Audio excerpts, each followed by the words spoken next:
Orlando Scandrick. He's going to stop by the desk. We'll ask him about the state of the Cowboys, the injuries, and the race in the NFC East. We can't wait for that. Finally, I'll have somebody to have my back on this show against that cowboy hate coming across the table. We have a cowboy hater and a lover. It's going to be great. I don't even know why I need to be on the show tomorrow. All we're going to see is a bunch of cowboy cheerleaders.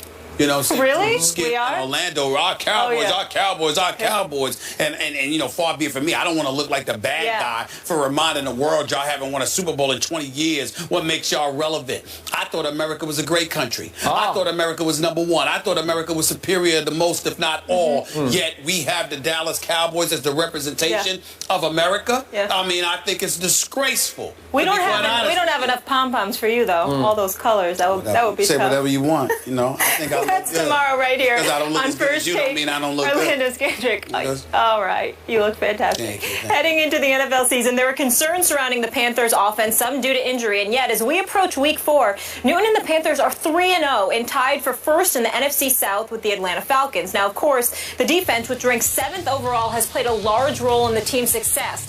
But still, Cam has basically been responsible for all of the Panthers' offense, generating 76% of their offensive yards and 7 of their 8 total touchdowns, 5 passing, 2 rushing. Some are arguing that he's proven to be the most valuable player in the NFL, at least from the perspective of value to his team through Week 3. Cam for MVP. Stephen A. Smith, are you cheering for that one? Well, I don't root against him because I got a lot of love for the kid. I think that he's going through a lot. I think the one blemish on his career obviously had things to do with family as opposed to himself from his college days or whatever. And I applaud him for defending his loved one the way that he did, because most of us would. Since he's been a pro, the only issue we've ever had with him is that he seemed to get down on himself or down on others by putting a towel over his head, and his body language wasn't that great.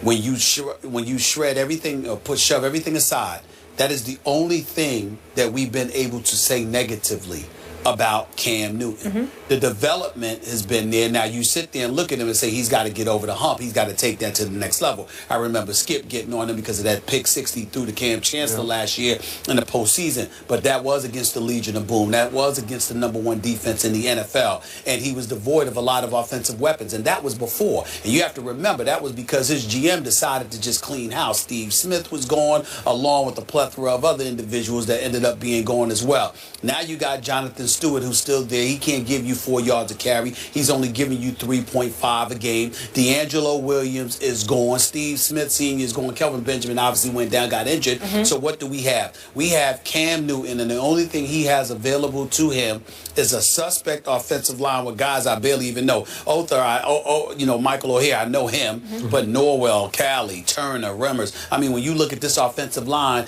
to say it's suspect, I'm not going to say they're awful, but they've never been associated with greatness. So you got that offensive line, and it's proven because their running game is somewhat suspect. He's been sacked already 5 times. Then you take that into account and you look at the weapons that he has available to him. We like Greg Olsen. He's been on this show. He's played well. Wants to. He clearly has a future in broadcasting, but he's showing that he can still play. Had about 134 yards last week, and the guy is their leading receiver. I mean, this is Greg Olsen we're talking about here. He's your leading receiver, and Ted Ginn Jr. is your #1 receiver, even though he's #2 in yardage behind Olsen. So your 2 primary targets is Olsen and Ted Ginn Jr. You have not much of a running game to speak of, and yet you're finding a way to feed off what that really, really good Carolina Panthers defense gives you, and you're managing to win games. So is he Aaron Rodgers? No. Is he Tom Brady? No. Is he Peyton Manning? No. And he certainly doesn't deserve the MVP award, particularly over Brady or Rodgers, because we know where New England and Green Bay, respectively, would be without those guys. But does he deserve to be in discussion after the 3 weeks, considering what they're doing and what he has to work with? I definitely think that Cam should be in the conversation. He deserves our respect. And we have to acknowledge the job that he's doing under the circumstances that he's being forced to do it. So, if we're talking about Cam for MVP, I'll just give you one scenario whereby it would apply. If this team catapults from its 3-0 start and finishes, I'm going to throw this out, 14-2, he would be right in the thick of the MVP race, because I'm pretty sure he would have to be the biggest reason they went 14-2. Do you think they can go 14-2? No way. I don't.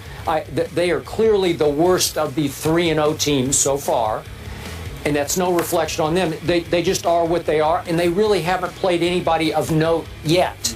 Their opponents are combined so far 2-7. So they won at Jacksonville 20-9, and they beat the Texans at home by 7, and then they barely held off the Saints and Luke McCown at home last weekend 27-22, thanks to a spectacular interception by Josh Norman, who is turning into a stud cornerback. So we get back to the defense.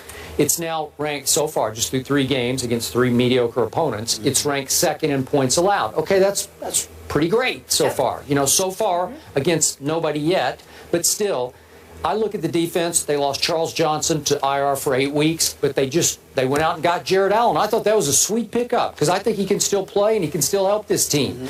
And Kuechly's had a concussion, but I assume he'll be back maybe this week.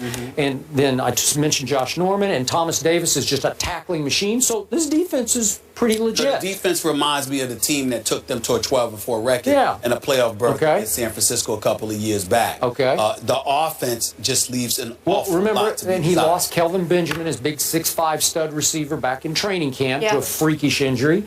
And I thought that Devin Funchess would come out of Michigan as a pretty high draft pick. But I think he's going to be fine. He just hadn't done much yet. Yeah, I just think it's too early. He hasn't figured it out yet. I just think it's too early. But remember how we sat here last year and we were like, how could they do this to Cam? They took away like his top 4 receiving weapons. I'm like, how do you put this guy in that position? You know, and they're like, well, we got to pay him. And I'm like, yeah, you got to pay him, but you got to figure out a way to make sure that you got weapons around him. They literally put Cam out there offensively, that is. They put him out there on an island all by himself, and they still managed to win the South with a 7-8-1 record. Okay? And I think they'd be commended for that, but it was a travesty that they put him through that. So you asked me these kind of questions. I'm going to ask it back to you. Sure. Cam Newton already leads all quarterbacks in rushing with 144 rush yards. He is the second leading rusher on their football team to Jonathan Stewart, obviously. And in some games, I think he's going to be the first leading rusher on their team, because that's who they are. Can he stay upright through all those games? Let me tell you why he can. Some people use his athletic ability. He's big. He's strong. If I'm wrong, it's because I only see what the camera shows me, because I haven't been to any Carolina Panthers game, even though I would love to be, because I love me some Charlotte, North Carolina. But I will tell you this. Cam seems to me to be a smart runner. He's not exactly Russell Wilson, but he's pretty close. As far as sliding goes. Well, he doesn't have to, because Cam usually running to the side, and he's usually getting out of bounds. He's not usually running to the middle of the field, as far as I can tell. Again, I'm not at the game, so I don't see every play. But from the camera angles, when I see Cam Newton running the football, he's usually not running where he's required to slide. He's usually running out of bounds. He doesn't get hit too much running outside the pocket. That doesn't happen to him all the time, and I attribute that to his intellect, because he's not trying to do it. Think about how embarrassing it was when we were talking about RG3, and we were like literally suggesting that he go over to the Nationals to let them teach him how to slide. All right, because he wasn't getting out of bounds. I agree. And when he was in bounds, he was diving head first, which gives them the license to hit him. Because we didn't want him to get injured. Or he didn't slide properly. Cam doesn't have that problem. Cam knows how to get out of bounds, and I give him credit for that. Plus, he's bigger and he can take more hits, but he knows how to get out of bounds. And we're going to talk about the Hockey League controversy a little later in the show, but this is why Cam is hanging in there on what he says Hockey League said to him, because he wants protection when he runs with the football. He wants, within the rules, to be protected like everybody else gets protected. And we are going to talk about that. I thought about some good points. Oh, good. All right. Yeah. One quick question before I get in trouble by our producers. Are they the best team in the NFC South right now?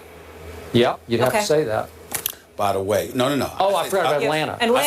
I say the Falcons are, but by the way, you don't worry about getting in trouble with the producers. Skip's got you. I don't know about me, because you're from Connecticut. But you're the one who runs this show. He got your police. Oh, please! You know you lying. That's lying. That's laughable.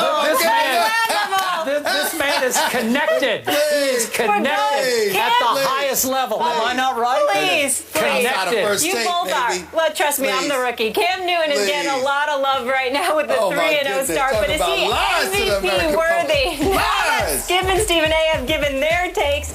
We want yours. Go to Twitter and vote yes or no using the hashtag MVP for Cam, and let us know if you think he is worthy of the MVP. LeBron is feeling the love in Cleveland this season, but will there be too much love on the Cavs in 2015? You'll see what I was trying to do there in just a minute. We'll be right back.